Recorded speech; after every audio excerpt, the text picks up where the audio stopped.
Hey kids, welcome to Little Learner's Lane.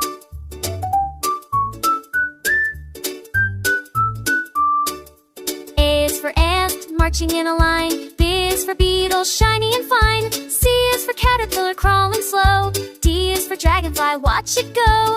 A to Z, come sing with me. Buzzing bugs and crawling free. Flap your wings or stomp your feet. Insect friends are super sweet.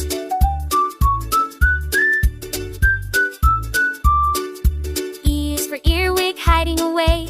F is for firefly, lighting away. G is for grasshopper, hop, hop, hop.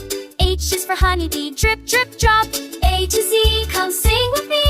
Buzzing bugs and crawling free. Flap your wings or stomp your feet. Insect friends are super sweet.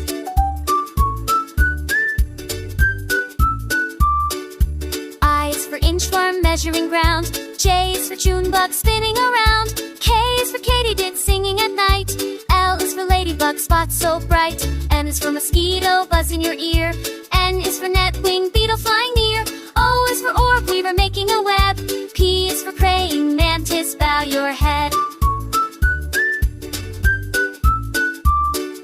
Q is for queen bee, ruling a hive. R is for robber fly, fast and alive. S is for stick insect, hiding in trees. T is for termite, chewing with ease. S is for underwing moth, color surprise. V is for velvet and tricky disguise. Lemon is for water started dancing on streams. X is for xylocopa, bee buzzing in trees. Y is for yellow jacket, zooming around. C is for zebra butterfly, so pretty found. Now we've sung our A to Z. Insect friends for you and me. A to Z we learned today. Bugs and insects in a fun way. Wave goodbye to